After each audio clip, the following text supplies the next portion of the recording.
finishers and factions catching action. Welcome back to Finishers and Factions Does Smackdown Part 2.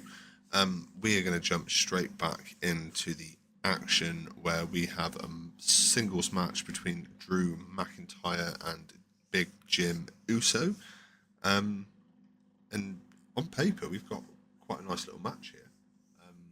I mean, in practice, it turned into not a bad little match either, where sort of the action started as soon as like Jimmy Uso hit the ring, which is what we like to see. To be fair, I'm not going to lie to you. Sometimes it pisses me off when they've got these big feuds going on, and you just want them to get at it, and they're stood around waiting for introductions and stuff like that. No, get in that ring, get both of you in the same ring, throw a punch. Let the referee shout at the ringmaster about ringing that bell when he's ready.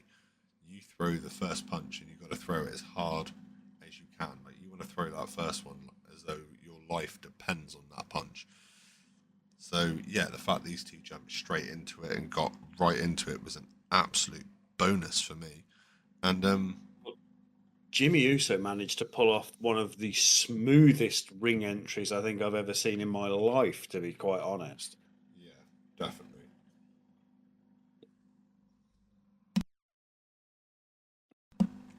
Yeah, we've seen a lot of different ring entries over the years that have been pretty smooth. None quite as smooth as when Titus O'Neil decided he was going to make a flying entry into the greatest Rumble in Saudi Arabia. I'm not sure if it's called the greatest Rumble, actually. They did a 40-man Royal Rumble out there, and yeah, Titus O'Neil tripped, fell over, and landed underneath the ring rather than in the ring. So, shout out to Titus O'Neil for that one. But yeah, no, I say this was a great match, and it basically once Drew had kind of started off quite strong, Big Jim took control for a short section of the match, and then we get some spots here where Jim Uso slams Drew McIntyre into the announce table at one point, and then slams him head first in, and as Drew's just coming back round like, oh, what happened? No, he eats a super kick. There was a couple of Samoan drops in there from Jey Uso. Of course, you get the obvious ones from Drew McIntyre. We get a couple of Claymore attempts, a couple of big kicks, lots of sort of like throwing him around, ring ropes, clotheslines. Drew's just a very high-powered wrestler and likes to show his dominance by pushing the buttons with his mouth and then swinging you for the fences and using every inch of that ring to give him the advantage he feels he needs. And normally he does it quite well, to be fair. This wasn't the longest match of the night by any stretch of the imagination, but I got quite sucked into it, so my notes for this are actually quite minimal. It wasn't the ending that a lot of us saw coming, I don't think. Purely for the fact that McIntyre's been on a bit of a losing streak recently. I think I'm a little bit unsure about where I think he's going to end up getting his WrestleMania moment. Obviously, he's not going to any of the main events. He got eliminated at the Royal Rumble and at the Elimination Chamber by Damian Priest. So I think at the moment he's just kind of finishing off his I'm angry at everyone that's helped Roman Reigns angle off, and he's just going to start beating through everyone else that's helped him via different ways. I'm going to sort of argue the toss here and say that I don't think he's quite done yet, is that it's not necessarily going to be he's upset and he's going to punch his way through everybody. It's going to come up down to the fact that I think Damian Priest is going to end up punching his way through Drew McIntyre at this point. I think Drew has started a fight that he really didn't have any intention of finishing. You mentioned Damian Priest, so let me just roll it up quickly. Jey Uso misses a splash attempt and eats a massive Claymore where Drew McIntyre managed to pull off the 3 count to get the win over Big Jim in this specific match. And then just as Drew is leaving the ring, we actually see Damian Priest come running out and attacking Drew, basically getting revenge for what Drew did to him earlier on in the day, screaming at him that you should have killed me because now I'm going to kill you. So we got quite a big... I mean, those two have had a massive year in pro wrestling. Like, you know, obviously Damian Priest cashed in on Drew McIntyre to take his title, you know, which is done the circle all the way through. You know, there's been a lot of uncertainty here around the two, and there's definitely a lot of hatred between the two. So we're going to see a very strong finish to this storyline, I think. Will this one have the legs for WrestleMania? I hope so, but I'm not entirely sure how they're going to continue building it, because we have been told a few times through the course of this episode that we are only 41 days away from WrestleMania. So, yeah, they've got about 5 6 weeks to keep this going. And it could be a push, but they could get away with it if they do it correctly. So we flew from Damian Priest kicking the absolute crap out of Drew McIntyre into a Shinsuke Nakamura promo and a lot of it was basically it was all in Japanese, basically just saying that this was LA Knight's last opportunity at the United States title. You know, LA Knight's had a fair few opportunities at the title. I say that. Shinsuke Nakamura has defended his United States title twice, including tonight's main event, which is coming up in a few minutes. And both times have been against LA Knight. There's been quite a lot of people within the wrestling community that have been really, really annoyed at the fact that Shinsuke's had this title and he's done nothing with it.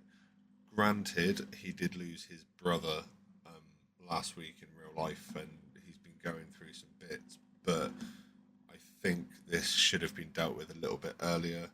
But it did save him. The way they've done it does save him the embarrassment, I suppose, of vacating a title. Because I can imagine having to say, look, I really don't want to have to give this up, but circumstances beyond my control mean that I've kind of had to. It's just been one of those sort of processes, really. We went from this VT into a backstage segment with Byron Saxton. He was talking to DIY about defending their tag team belts against Street Profits next week, and DIY, claiming that they're best in the world and at the moment. And since the Profits have come back, they've had an attitude, and they've not had a lot to do. But next week in Spain, they've got a match, and it will be DIY who reckon they'll be coming out of that one holding the WWE Tag Team titles again, or retaining. And then we went from there into our main event of the evening, which was the Men's United States title match between LA Knight and Shinsuke Nakamura. Nakamura being the current holder of the men's US title. So Shinsuke Nakamura's title reign so far has lasted just under 100 days. Obviously, we heard Rich earlier on mention about the fact that he's only had 2 title defenses in that time, and including this one, and that is both of them fought against LA Knight. Now, I've got all the sympathy in the world for somebody that loses a family member. I have. But the family member thing was very recent, and he just didn't really... He didn't realise. I just, yeah, the effort wasn't put there before he lost his brother. No, His brother it's passed away within the last 20 days, which means they had 80 days before that to build some kind of arc for Shinsuke Nakamura, and they chose not to. yeah, and Adam said this off podcast earlier. He feels that when the next series of contract cuts are made, we're going to see Shinsuke Nakamura being cut from the company because he really just hasn't made the impact that they feel he probably should have made. Yes, he's had a few title runs and he's not really done much with them, so it's just been difficult. And we've said this a few times, but he, for someone who's been in the company for 9 years, his English has not improved, and it just makes his ability to cut promo a lot harder. And it's a lot harder to kind of build a relationship with the character, even in a heel term. Like, I know you're not supposed to, but you can at least align with a heel if you're a bit of a prick. But you can't align with Shinsuke Nakamura on anything because you can't really understand what he's saying still. It's still very broken and quite difficult. Well, it is for me anyway. Yeah, and I feel very much the same way. Is that I've been very vocal about the fact that I'm not a big Shinsuke Nakamura fan. He has his talents, and he is a talented individual because he wouldn't have got to WWE without being in some way, shape, or form talented.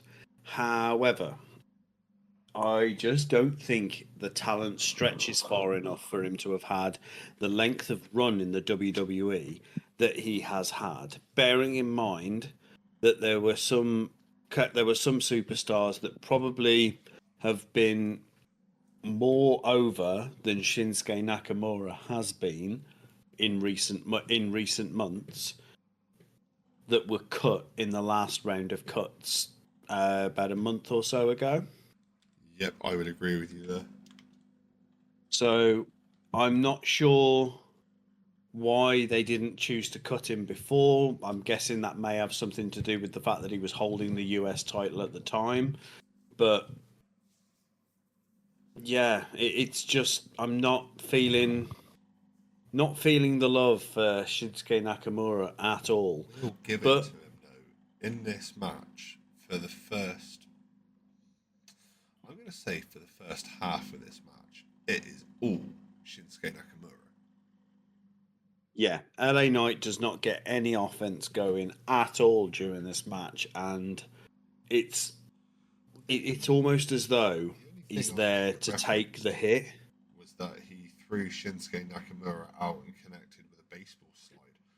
And then we had a neck breaker and a suplex followed by a big elbow for a 2 count. And that's all I really had for LA Knight for quite a while. Up until he hit the box jump suplex later on in the match. Well, actually, to be fair, pretty much near the end of the match, he hit that Yeah, box that chair was the beginning. suplex. That was the beginning of the That end for Shinsuke. But Shinsuke, most of my notes here, sliding German suplex. There was. It's, we don't refer to it as a botch on this podcast. We refer to it as a. What's it, Adam? A missed move. yeah, Um, so Shinsuke Nakamura pulled off a very questionable suplex. Now, commentary tried to say that they could see that he was trying to spike him. I don't think he had full control of what he was doing, which made this suplex look a lot worse than a standard suplex because LA Knight landed basically on the back of his head and the top of his shoulders rather than on his shoulders. And he didn't look too happy about it, I'm not going to lie, but he was definitely reeling on the floor of the ring in the Wells Fargo Arena, feeling that specific move. But then, yeah, I said, about the box jump suplex into the elbow. That was the start of the end for Shinsuke Nakamura. Somewhere, and and I can't remember exactly where it came from. There was a chair introduced into the match. Now, this is a title match, so therefore, a chair is a disqualification. You're not allowed to use them, and we've got to a point with this storyline that it needs to be done. We've had one match interrupted by Jacob Fatu after LA Knight told him off for using his outside voice inside and threw him outside. And then the previous match, I can't remember why that ended up being a no DQ or a no contest, but it got to a point now with this being the said third and final match in the trilogy, that the fans wanted to see an actual result that wasn't a DQ. They wanted to see a clean win. And as Shinsuke Nakamura goes to use the chair to try and get the disqualification, the referee, Charles Robinson, actually takes it off him. Doesn't take it off him. He grabs hold of it and pulls it down. And then... So the chair shot, for me, sort of slapped a little bit of desperation on Shinsuke Nakamura's behalf. Is that he played this entire match as the heel role. Yes. And did a reasonable job of portraying the fact that it was a heel role. Yes. However, it's Shinsuke Nakamura that initially introduces the chair as he dives to the outside, grabs the chair, attempts to use it on LA Knight, who manages to get it away from him. I don't know if it was intentional, but does manage to give him a little knock to the noggin as he goes down on the outside of the ring, and then brings the chair up, is caught by Charles Robinson, who basically says, no, put that chair down, dickhead. And that's when we sort of bring ourselves up to the point that we're at the moment, where, Charles Robinson has essentially wrestled the chair off Shinsuke Nakamura. We then see, as Nakamura is trying to argue the toss, is that LA Knight comes to try to land a blow on Shinsuke Nakamura while his back's turned. Some kind of fucking premonition hits Shinsuke Nakamura that he moves out of the way. LA Knight nearly flattens Charles Robinson, who then is really not having a good night tonight, where he ends up getting hit by a missed attack from Shinsuke Nakamura, which is something we see quite common in superstars from Asia who use this missed attack that is, I don't even know how, what you would describe it as. It's everyone that uses it seems to use a different color. Yeah, I'm guessing it's just like a capsule they hold in their mouth that just kind of like, if like food dye, something that they spray out. But I am, not sure what the gimmick is. It's just a pointless gimmick, I suppose. It's like, oh, he's got something in my eyes. And then it allows LA Knight to I've just got to get to the bottom of my notes here. So LA Knight goes, I didn't catch what happened between the missed attack hitting and then all of a sudden LA Knight's got... Go on. Yeah, so Shinsuke Nakamura used a move called Scorpio Rising, which was a homage to another wrestler whose name I did not get from NXT UK. And then I've got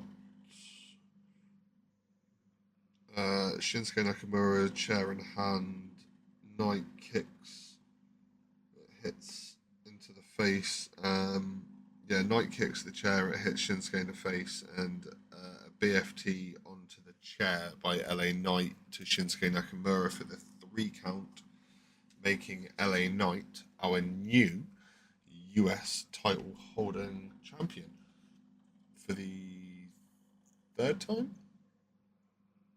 I'm not sure how many times he's held the title, but the most important thing about this is that he is now the current title holder.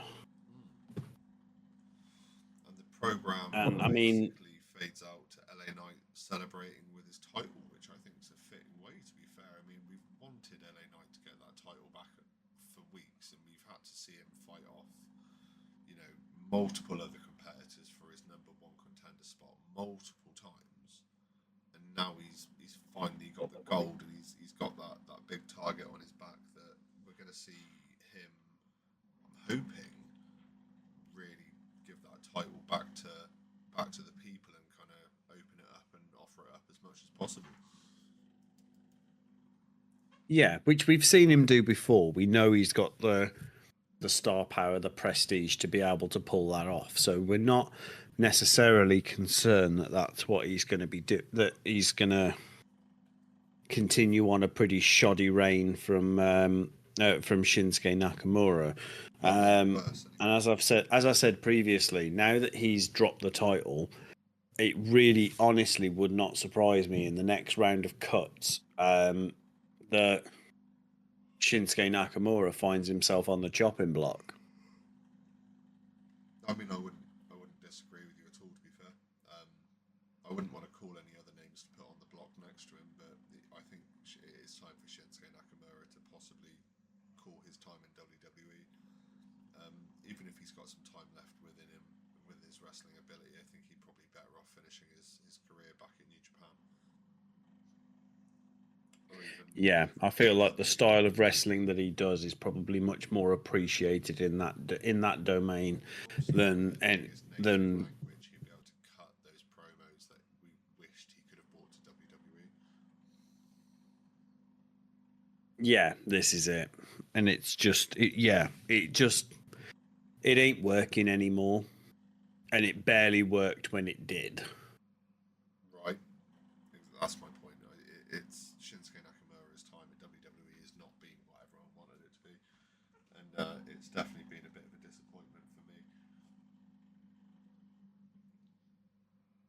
Yeah, very much so. But yeah, we've got a new new men's US title holder in LA Knight, and I'm looking forward to seeing how that translates going forward. But in terms of notes for this, what felt like an absolutely colossal episode of Smackdown, I've well and truly run out of written notes here. Yeah, no, I'm done for notes as well, so I'm gonna. I think we're better off wrapping this one up with a thank you all for listening to us ramble along for so long, and we will see you next time when Finishes and Factions does Monday Night Raw from Madison Square Gardens, New York. So Yeah, 100%. It's gonna be a hell of a night. But that's been it from me, and it's been it from you too, Adam, or no?